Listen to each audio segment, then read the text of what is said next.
Arges na mayabang. Intro pa lang kasi nakipagbalag-baligan na ako dito sa kanya dahil lamang naman ako sa level at nabigyan ko siya. Tapos tinipihan ko sa mukha para mainis. Ga-TV, ang aga niyan show papi. Baka mamaya tatakbo na lang gagawin mo. Taga Charmin Pak. Dito masyadong palo itong si Gus yung digil ata sa akin hahaha. Hindi pa ako umuwi dito, inantay ko lang siya mag first skill para kahit anong gawin niya ay hindi na siya makatakas at ayon bagsak na naman ang yawa.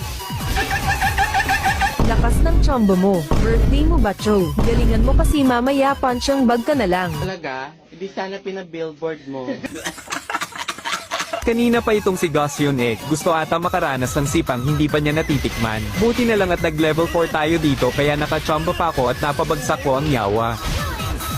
Dito kalahati na lang ang buhay niya, at wala pa ata siyang balak umuwi. Sakto naman at dumalaw din si Tuliling, kaya pala matapang dahil sa ulti niya. Kaya ang ginawa ko ay sinipa ko siya papunta sa tore. Ayan, mag-Facebook ka muna brother. Tapos gumugusto din ata itong si Hellcute, akala niya siguro makakaisa pa siya.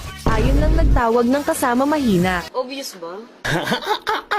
Dito nakita kong nagte-turtle si Gosyong kaya hinabol ko. Kaso may kasama pala siyang Hellcute, akala siguro nila hindi ko sila papaligan. Hindi ko agad ginamit ulti ko dito para masipa ko si Hellcute at ayun bagsak ang mga yawa. Dito nagulat din ako sa damage ko kay Arges, paano ba naman kasi bigla na lang siyang nawala sa mapa yawa.